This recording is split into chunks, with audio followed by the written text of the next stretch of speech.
Good morning, everybody. How's it going? I'm coming at you from my house today, and we're going to wrap up our trilogy of the Miraculous Journey of Edward Tulane with Chapter 5. Of course, there are many chapters left in the book after Chapter 5, but that's where we're going to end today. So if you remember correctly, Abilene and Edward had just heard a rather interesting bedtime story from the grandmother. And that's where we left off. And we're going to pick up with Chapter 5, which begins like this. The house on Egypt Street became frantic with activity as the Tulane family prepared for their voyage to England. Edward possessed a small trunk, and Abilene packed it for him, filling it with his finest suits and several of his best hats and 3 pairs of shoes, all so that he might cut a fine figure in London. Before she placed each outfit in the trunk, she displayed it to him. "Do you like this shirt with that suit?" she asked him. Or, "Would you like to wear your black derby? You look very handsome in it. Shall we pack it?" And then finally, on a bright Saturday morning in May, Edward and Abilene and Mr. and Mrs. Tulane were all on board the ship, standing at the railing. Pellegrina was at the dock. On her head she wore a floppy hat strung around with flowers. She stared straight at Edward. Her dark eyes glowed. "Goodbye," Abilene shouted to her grandmother. "I love you." The ship pulled away from the dock. Pellegrina waved to Abilene. "Goodbye, lady," she called. "Goodbye." Edward felt something damp in his ears. Abilene's tears, he supposed. He wished that she would not hold him so tight. To be clutched so fiercely often resulted in wrinkled clothing, after all.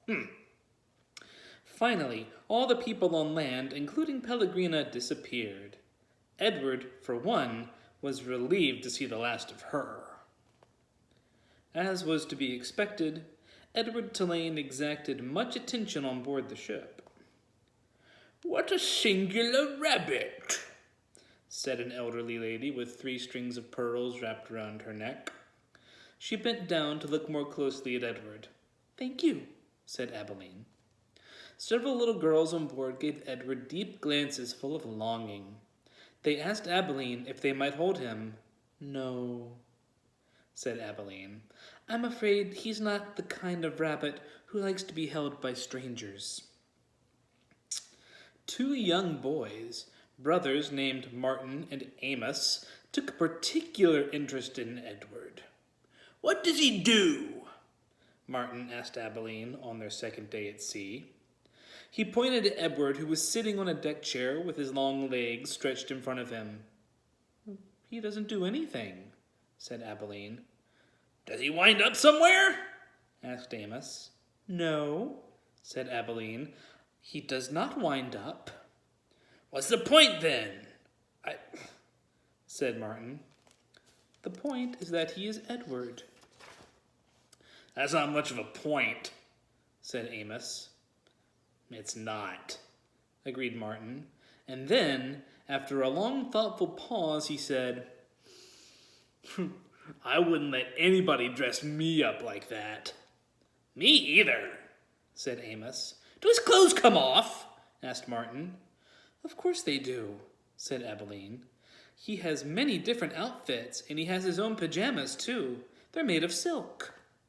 Edward, as usual, was disregarding the conversation. A breeze was blowing in off the sea, and the silk scarf wrapped around his neck billowed out behind him. On his head, he wore a straw boater. The rabbit was thinking that he must look quite dashing. It came as a total surprise to him when he was grabbed off the deck chair, and first his scarf, and then his jacket and pants were ripped from his body.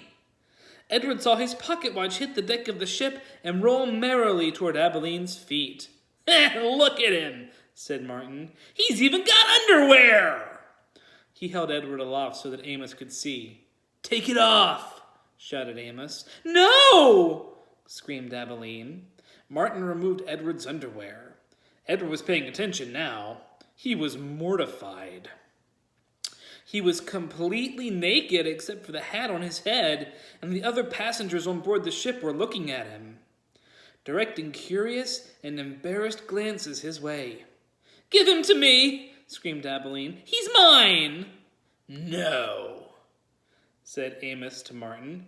"Give him to me!" He clapped his hands together and then held them open. "Toss him over here," he said. "Please," cried Abilene. "Don't throw him. He's made of china. He'll break." Martin threw Edward, and Edward sailed naked through the air.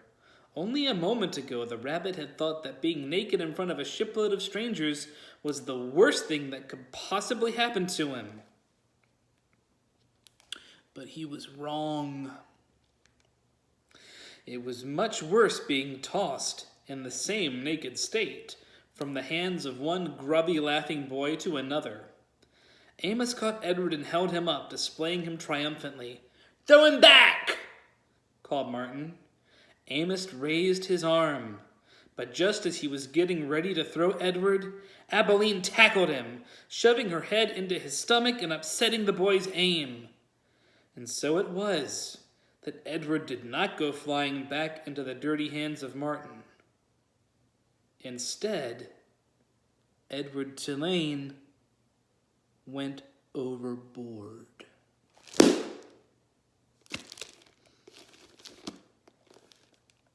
So,